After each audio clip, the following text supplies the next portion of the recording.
Bonjour à tous, dans cette vidéo nous allons voir comment appliquer le corollaire du petit théorème de Fermat.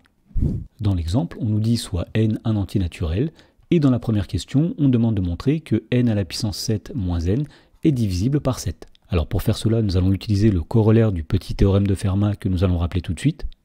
Alors le corollaire du petit théorème de Fermat dit que si p est un nombre premier, et si a est un nombre entier quelconque, alors a à la puissance p est congru à a modulo p. Alors on peut appliquer ceci dans la première question puisqu'on remarque que 7 est un nombre premier. Alors puisque 7 est un nombre premier, et bien d'après le corollaire du petit théorème de Fermat, on peut dire que n à la puissance 7 est congru à n modulo 7.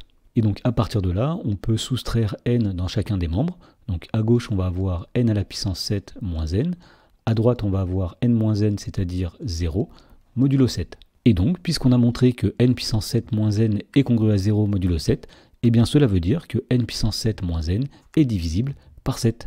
Dans la question numéro 2, on nous demande de montrer que n puissance 7 est congru à n modulo 3. Alors pour faire cela, nous allons utiliser encore une fois le corollaire du petit théorème de Fermat. Donc on va dire que comme le nombre 3 est un nombre premier, eh bien d'après le corollaire du petit théorème de Fermat, on peut affirmer que n à la puissance 3 est congru à n modulo 3. Donc ici nous avons n puissance 3, dans l'énoncé on voulait montrer que n puissance 7 est congru à n modulo 3, donc pour faire cela on va calculer n à la puissance 7, et on va remarquer que n puissance 7 est égal à n puissance 3 multiplié par n puissance 3 multiplié par n.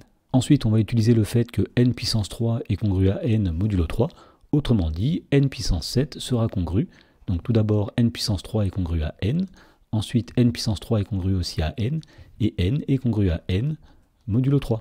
Donc finalement, on a montré que n puissance 7 est congru à n fois n fois n modulo 3, c'est-à-dire n puissance 3 modulo 3. Mais on sait que n puissance 3 est congru à n modulo 3, donc on en déduit que n puissance 7 est congru à n modulo 3. Dans la question numéro 3, on nous demande d'en déduire que n puissance 7 moins n est divisible par 21. Alors tout d'abord, dans la première question, nous avions montré que n puissance 7 moins n est divisible par 7.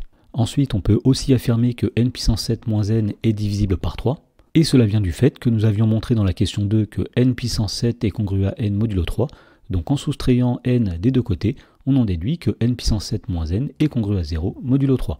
Et enfin, la dernière chose qu'on va remarquer, c'est que n puissance 7 moins n est divisible par 3 et par 7, qui sont des nombres premiers entre eux. Et donc, avec tout ça, nous pouvons appliquer le corollaire du théorème de Gauss, qui dit alors que n puissance 7 moins n est divisible par le produit 3 fois 7, c'est-à-dire par 21.